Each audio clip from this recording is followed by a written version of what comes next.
повертаємося у студію програми «Саба». Мене звати Єлизавета Цереграцька. Вітаю усіх, хто до нас щойно приєднався. Я готова вітати вже нашого наступного гостя. Це Микола Миговський, координатор громадського руху «Чесно».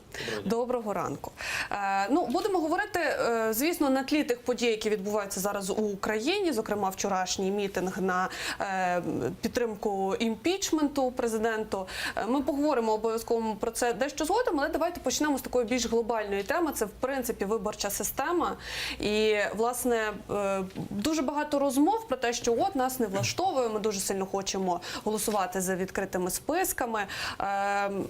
Давайте почнемо з того, от які проблеми реально нагальні має наше виборче законодавство наразі, на вашу думку? У нас діє в Україні змішана виборча система, тобто половина депутатів обираються на мажоритарних округах, їх було 225 реально діючих, а на останніх виборах через те, що в нас є окуповані території, їх стало трішки менше. І решта 225 за закритими партійними списками. Тобто як виглядають вибори на мажоритарному виборчому окрузі? Це сходяться якісь місцеві бізнесмени, політики і конкурують за місце, за яким вони потраплять у Верховну Раду. Виборчий округ складається переважно, це територія плюс-мінус 2 районів, на яких, власне, відбувається вся боротьба. І там перемагає той, хто набере більше голосів. Тобто це може бути навіть людина, яка набрала менше 20% голосів виборців, тому що, наприклад, там прийшло половину, проголосували там за кандидата А, Б, В, і там хтось набрав 20%, тобто це навіть не 20% від загальної кількості населення. І перемагають там найчастіше ті, на кого ставить ставку влада, ті, хто має підтримку адміністративного ресурсу, і відповідно ті, хто має фінансові ресурси для того, щоб скупити банально своїх виборців в прямий чи непрямий спосіб. Це може бути і гроші в конверті прямо за голос, або непрямі форми підкупу, там якісь продуктові набори,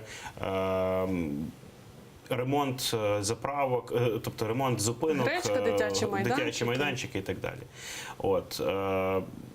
Що стосується адміністративного ресурсу, це переважно сільські райони, де виборці можуть зустрітися зі своїм кандидатом. В школі, хоч це і заборонено, в будинку культури і так далі. Якщо є, скажімо так, покровительство голови району, керівника районної державної адміністрації, то раптом в передвиборчий час сільський будинок культури стає неймовірно зайнятим і знайти там для опозиційного кандидата місце для виступу фактично неможливо там протягом кількох місяців, тому що там постійно щось відбувається. За таких умов банально нерівний доступ до спілкування з виборцями, і перемагає той найчастіше, на кого ставить ставку влада або хто має більше ресурсу. Що стосується виборів за закритими партійними списками, тобто інша половина парламенту, ми голосуємо за партії, і ми не знаємо, хто в тих партіях, хто є хто, як вони формуються, ці списки. Тому що переважно політичні партії набирають 10-15 красивих облич, там, волонтерів, активістів, співаків, будь-кого, тобто людей впізнаваних, тих, в кого є незіпсована репутація, і завдяки ним, прикриваючись ними, йдуть на вибори. При тому, що там в другому, третьому десятку вже йдуть відкрито грошові мішки, які, ні для кого не секрет, платять кошти для того, щоб потрапити в ці виборчі списки, і партійні функціонери вирішують, кого на яке місце розставити і поставити, кому гарантувати прохідне місце, яке там, наприклад, соціологія показує, що у нас буде точно не менше там 7%, тобто там плюс-мінус, скільки, умовно, 30 голосів, так? І вже там з 14 по 30 місце можна продавати, і рекорд, за словами деяких політичних технологів українських, в чинній раді є люди, які заплатили навіть $20 мільйонів за те, щоб потрапити до прохідної частини списку. Крім цього, необмежений доступ, необмежені, точніше, переваги тих, хто може купити собі політичну рекламу, вона, по суті, мало регулюється. Потім багаті великі партії, які вибудовують мережі підкупу, по суті, нічим не ризикують, тому що за весь час в Україні, якщо не помиляюся, лише 2 осіб засуджено за виборчі злочини, і то це низова ланка, це якісь молоді студенти, які, власне, передавали вже кошти. Тобто безконтрольний підконтрольна політична реклама, не надто рівна виборча система і відсутність реального покарання за виборчі злочини призводить до того, що на виборах перемагають гроші, а не ті люди чи партії, які конкурують власне ідеями. Тому великі проблеми. Якщо вірити соціологічним опитуванням, то в принципі в Україні немає довіри до влади взагалі, до кандидатів, до політичних партій, тому що зазвичай навіть у політичних партій немає певних гасел, тому люди орієнтуються швидше на лідера партії. От вони знають, що є Петро Порошенко, є Олег Ляшко. А яка концепція самої партії, насправді мало кому зрозуміла. Ну добре, нехай ще з радикальною партією щось більш-менш ясно, але з іншими виникають питання. Тобто це проблема не тільки, навіть, можливо, не стільки виборчого законодавства як такого, а самої політики, як політичні партії будують свою передвиборчу кампанію, агітацію і так далі. Ну, це насправді і наша проблема, тому що ми, як українці, не надто політично освічені, скажімо так. І допоки ми не почнемо розбиратися в програмах партій, в тому, як вони виконують свої обіцянки, і в тому, як вони збираються їх виконувати, і вимагати від них пояснювати це, до того часу, власне, у нас і перемагатимуть бренди, а не програми. Тому, тобто, пласт проблем, який є навколо виборів, він не вирішується одномоментно. Так, от зараз є шанси, що ухвалять новий виборчий кодекс. Прекрасно. Але далі буде все рівно ще велика купа роботи, яка стосується і впорядкування політичної реклами, і ситуації із освітою виборців, тому що насправді громадянина треба вирощувати, напевно, ще з садочку і пояснювати дітям на перших уроках математики, чи не на перших, а вже не на яблуках, а на тому, що от у нас є податки, а для чого нам податки? А держава існує завдяки цим податкам, і ми, по суті, на виборах вибираємо того, хто буде ці податки розподіляти, і від цього залежить, від нашого голосу, наскільки ефективно це буде відбуватися. Якщо ми побудуємо систему освіти громадянської так, що діти будуть це розуміти зі школи і весь час про це говорити, то коли їм виповниться 18 років, вони будуть добре думати перед тим, як віддати свій голос за якогось, я не знаю, за Дарта Вейдера чергового, яких на виборах минулих було кілька десятків, якщо я не помиляюся в списку. Знову ж таки, ті ж самі соціологи стверджують, що насправді це є таким надбанням Радянського Союзу, тому що як люди, які голосували раніше за одного єдиного кандидата, можуть навчити голосувати своїх дітей. І це на певному такому рівні підсвідомості, але якщо, зрозуміло, що ми молода країна, держава, ми намагаємося рости і нам потрібна ця реформа, але якщо говорити про зміни до виборчого законодавства, зокрема за цей законопроект, який вже проголосували у першому читанні, що можна сказати, що нам потрібно, що потрібно робити саме зараз, які зміни необхідні? Зараз необхідно голосувати в цілому за виборчий кодекс.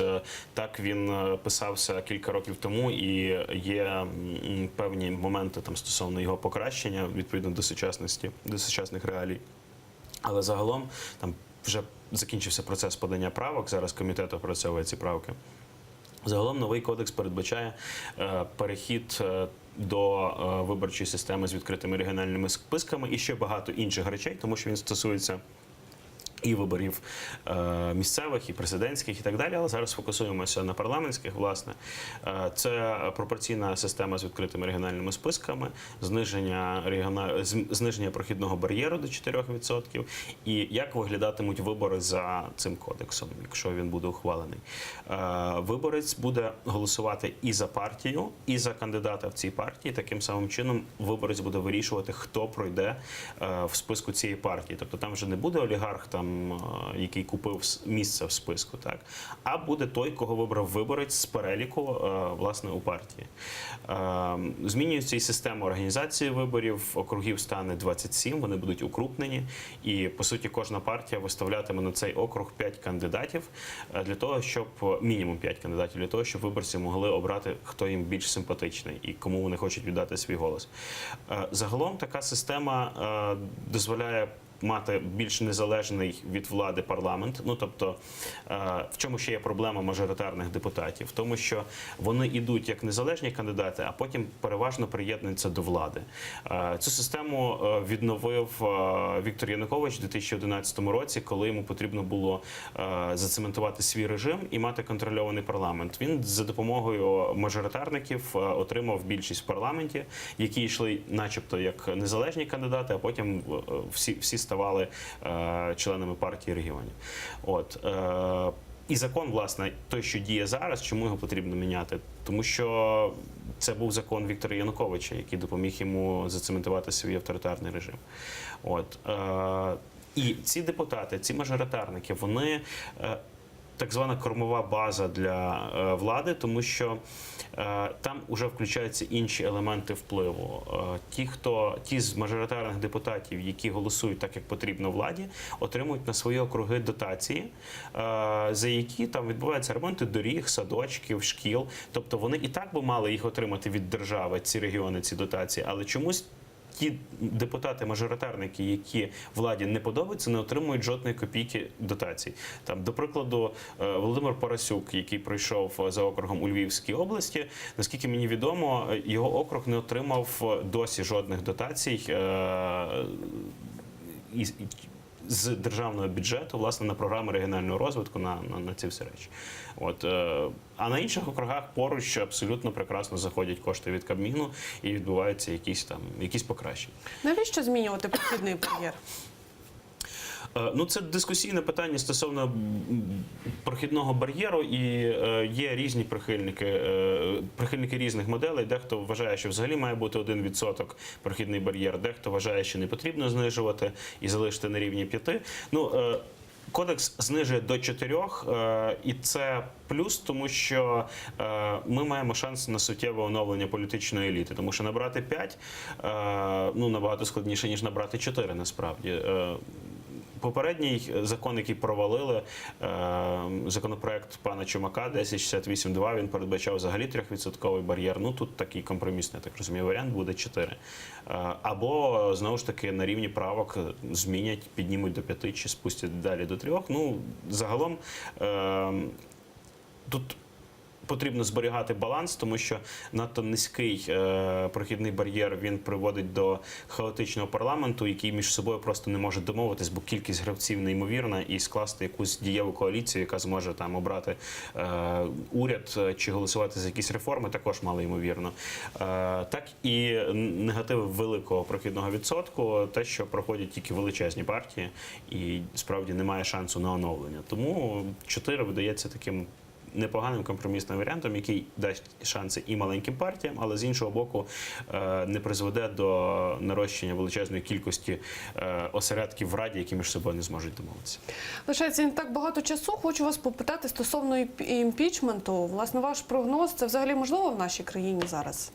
Ну, те, що зараз відбувається, ці акції протесту, вони наскільки я знаю, не стосується, власне, вимоги імпічменту президента негайно, а стосується процедури імпічменту, тому що закон про імпічмент, він також діє в такій редакції, за якою фактично імпічмент президента є нереальним, хоча в Конституції він передбачений. Тому, відповідно, для кращого балансу влади такий закон необхідний, але чи відбувається це, ну тобто, чи ці вимоги не є частиною політичної гри великої, я не берусь судити. Тобто, це така красива обгортка.